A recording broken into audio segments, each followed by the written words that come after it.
Na mtazamaji, karibu tena kwenye majira ya EBN Saamoja. Jina langu ni Emmanuel Maro. Karibu kwa taarifa ambazo tumekuandalia kwa sasa.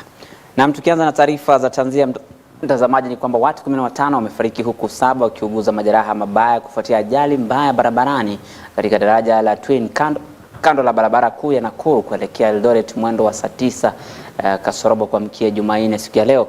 Akidhibitisha kisa hicho, kamanda wa polisi wa kaunti ndogo ya Kerosoi Kaskazini Juda Kang'ethe alisema kuwa ajali hiyo ilihusisha basi la Classic Kings of Congo lilikuwa likitoka Kongo kuelekea Tanzania na matatu ndogo ya Northways shuttle iliyokuwa ikielekea Eldoret kutoka Nakuru, huku ikipelekea watu 38 kuuguza majeraha. Kila kitu amefanya renga. Hapa polisi wametusaidia kwa hivyo. Red Cross. Hakuna. And this is matatu that was being driven from Nairobi to Eldoret. And it happened that the bus was descending a hill, and the Nissan Matatu was ascending a hill, and the driver of the bus lost control of the bus, and they had a head-on collision between the two buses. And out of that particular accident, I want to confirm that we have lost 15. We have confirmed we have lost 15 lives, 8 adults and 7 children aged between 1 year and 15. 1 year and 15 years. And again, we have 7 people who have been injured, and all of them have been taken to Moro Sub-County Hospital, where they are being treated. Others, about 38 of them, escaped with minor injuries, and they have been treated. They have been checked by the Red Cross personnel, and they are well, they are stable. And those who have been at the hospital, they have been managed by the medical staff who are there between 1 year and 15 years, and those that we have lost. And among the children, we have 5 of them were girls and 2 of them were boys. Ilikuwa natoka Kampala ikielekea Nairobi, na alafu matatu ilikuwa natoka Nairobi ikielekea Eldoret. Ya kwanza tunataka kuambia driver, hii area tuko nayo hapa ni area ambayo iko na milima sana, kwa hivyo ni black spot area. Kwa hivyo wakati wanakuja katika eneo hili tu wajaribu kuwa waangalifu, and then tunaweza kuelezea tena wasibebe watu kupita kiasi, na bado waendelee kuangalia speed ya magari zao wakati wanaendesha magari, waendesha kwa kasi ya polepole. Kwa saa hizi tuweza kusema ni kitu gani ilifanyika. Shauri hatuweza kupatana na driver wa hiyo bus, ndio tuweze, because shauri ile driver wa matatu aliweza kupoteza maisha. Driver wa bus hatujaweza kumpata kwa dakika hii. Kwa hivyo hatuwezi sema exactly ni kitu gani ilifanyika mpaka, lakini uchunguzi tumeanzisha uchunguzi na tutaanza kupeana ripoti baada ya uchunguzi kukamilika. Majina naitwa Samson Kemboi. Ajali ilifanyika mwendo wa saa 8:30. Na mimi hata nilikuwa nishalala, na nililala around saa 7. So nilikuja kuamshwa na rafiki yangu, tukakuja mbio tukawasaidia walioumia na tukawakimbisha hospitali, even though unfortunately almost watu wote wenye walikuwa kwa kanisa na wameumia. Yani ilikuwa tu fatal accident. Na mtazamaji, waliojeruhiwa walipelekwa katika hospitali za Molo, kaunti ya Nakuru. Na tukisonga mbele, wabunge katika bunge la kitaifa wamefanya kikao na wanahabari jijini Nairobi kulalamikia kucheleweshwa kwa mgao wa hazina ya ustawishaji wa maendeleo ya maeneo bunge nchini CDF. Wabunge hawa wakisema kucheleweshwa kwa mgao huu umelemaza shughuli zao katika maeneo bunge yao, kwani wanafunzi tayari wamerejelea shuleni katika muhula wa kwanza mwaka huu. Wabunge hao wameitaka serikali kuachilia fedha hizo, kwani wanafunzi wengi wamekwama kutokana na kukosa ufadhili wa masomo. Single constituency has received a single cent of the NG-CDF funds. None of us here have received no single member of parliament. By now, CDF allocation should be 35% on bursaries should be 35% of the CDF allocation, which translates to about 18.5 billion. No single cent has been disbursed in this respect, with the consequence that there are many pupils and students who are stranded all over this country. As we speak, CDF allocation for the year should be 63 billion shillings. Because we are in the 3rd quarter, by now we should have received at least 75% of this money, which translates to just about 46 billion. To date, as of this date, no single amount has been received, despite all sorts of utterances that you may have heard elsewhere. So these false statements lead citizens to think that MPs have received money and they are sitting on it. We want to make it clear that we have not received it, and we urge the government to immediately release this entire amount of CDS allocation that we ought to have received. It is also important to note that by last year, through our speaker, the government gave commitment that CDF funds will have been fully released by 20th of December. And there was an official communication by our speaker to that effect. It is clear that they misled our speaker, they misled the National Assembly, and they misled the people. And that's unfortunate. Secondly, na kwingineko, Rais William Ruto amesema kuwa ajenda ambazo serikali yake ya Kenya Kwanza imeweka inalenga kukuza nafasi za ajira miongoni mwa vijana humu nchini. Akizungumza huko Kapsusu Kundadhi, kaunti ya Uasin Gishu, alipokuwa akizindua mradi wa nyumba za bei nafuu, Rais William Ruto aliweza hakusita kuwasuta baadhi ya viongozi wanaoelekea mahakamani kupinga baadhi ya ajenda za serikali yake, huku akiwataka viongozi hao kuwa na utu na kuwajali wa Kenya wa hadhi ya chini. Hata hivyo, Rais Ruto alikariri kuwa atatayarisha na kuweza kumaliza ufisadi katika mahakama, na kuongeza kuwa wakati hataunga mkono mahakama kama walivyofanya serikali iliyopita ya Rais mstaafu Uhuru Kenyatta. Wewe uko na kazi, uko na mapato. Unachukua pesa yako, unapeleka kotini, unaenda unanunua wakili, unaenda unaongana kule kwa mahakama. Ati alafu mimi wanataka ninyamaze. Mimi nataka niwaulize. Mimi siiko kwenye katiba ya Kenya kwamba tuendelee na hii kazi? Si tulienda kwenye uchaguzi? Si mukapiga kura manifesto yenye iko na hii kazi? Si mimi nilienda bunge? Si bunge ikapitisha sheria ya kufanya hii kazi? Hii kazi itasimama ama itaendelea? Hii kazi itasimama ama itaendelea? Mimi nataka niwaambie wale wako kotini, na watusikie mapema. Wale watu wameenda kotini, mimi nataka nikuzungumze na wao. Nyinyi ambao muko kotini, muko na kazi. Watoto wenu wako na kazi.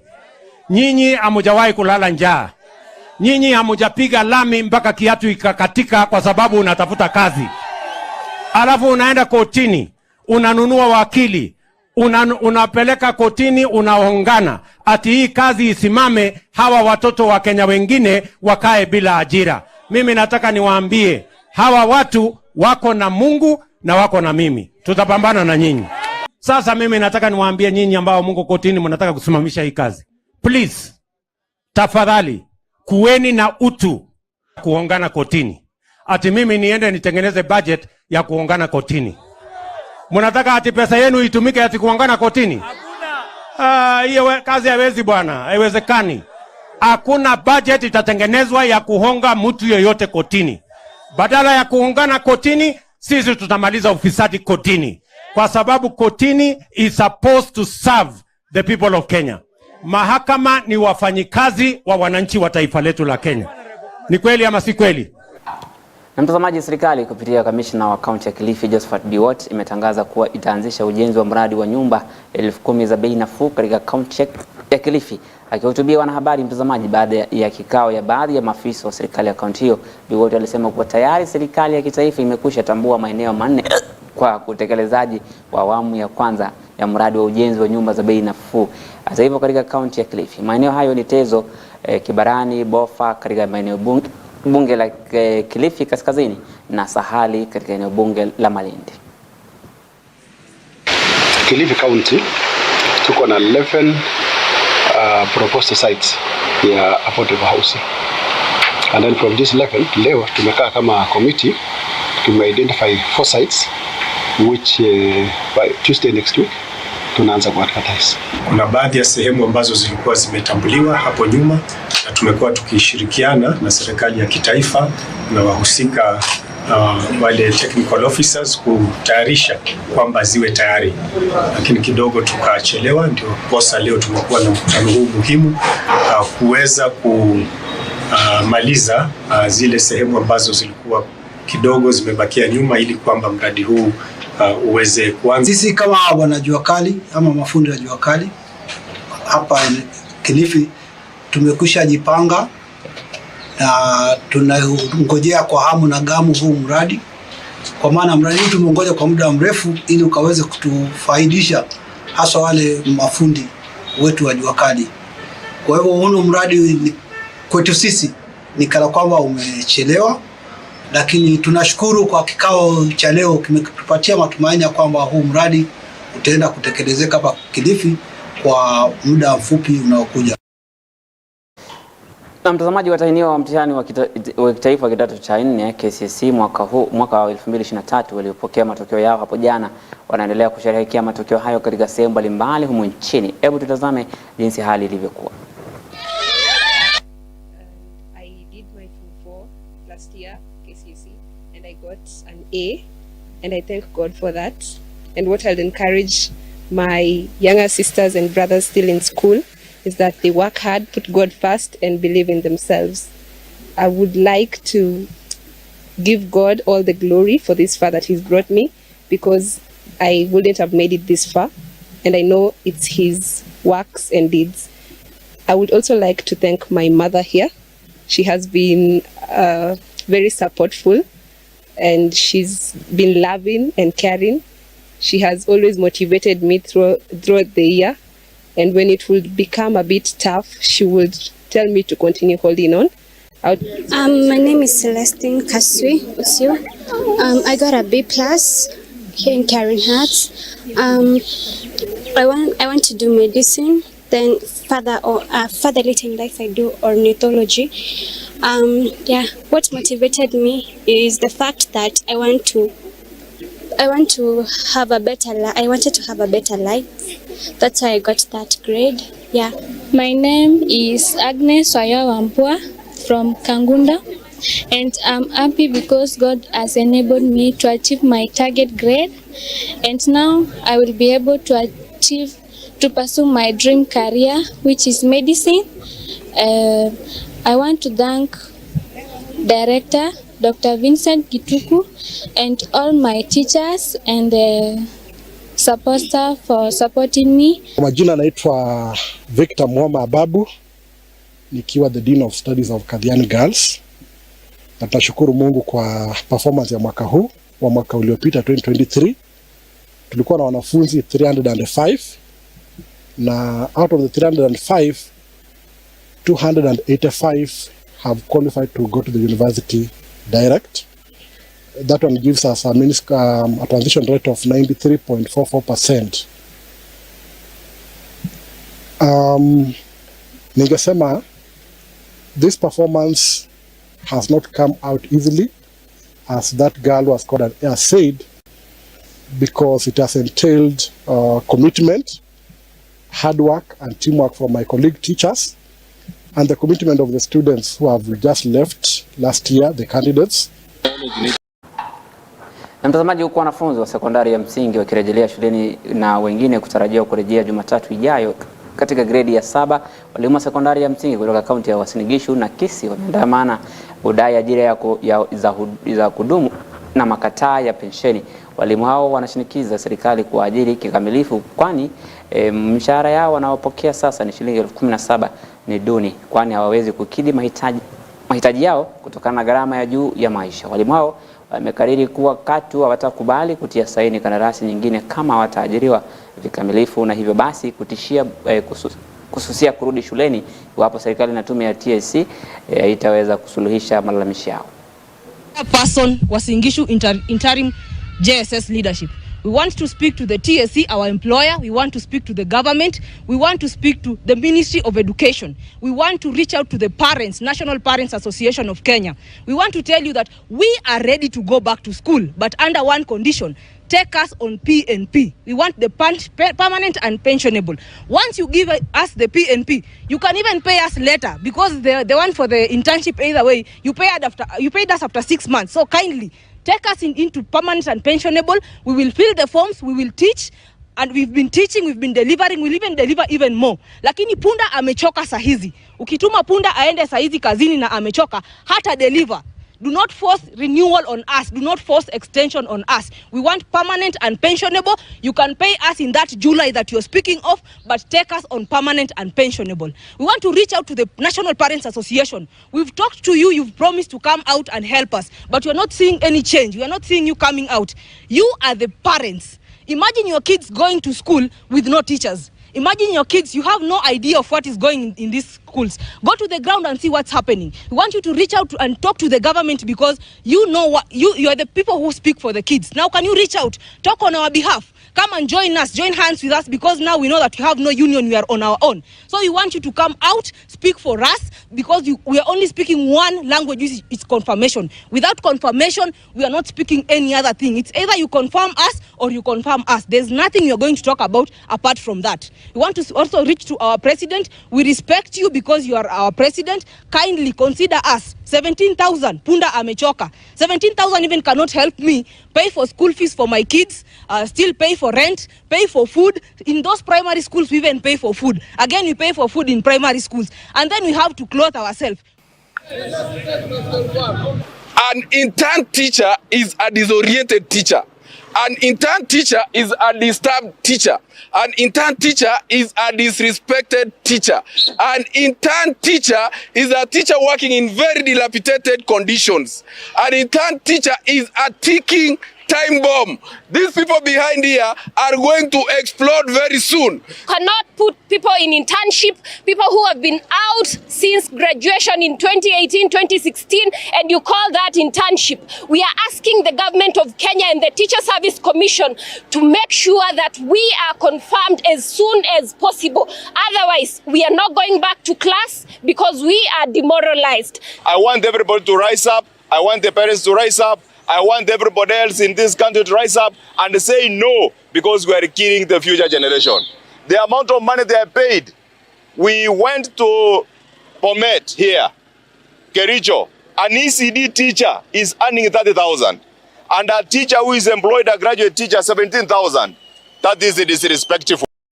Na kwingineko kwa zaidi ya miaka 9 sasa, familia na wakazi katika barabara iliyo kwa ardhi ya wakazi Kingorani huko Mombasa kutolipiwa fidia kumezua mtafaruku baina ya wakazi na serikali ya kaunti ya Mombasa.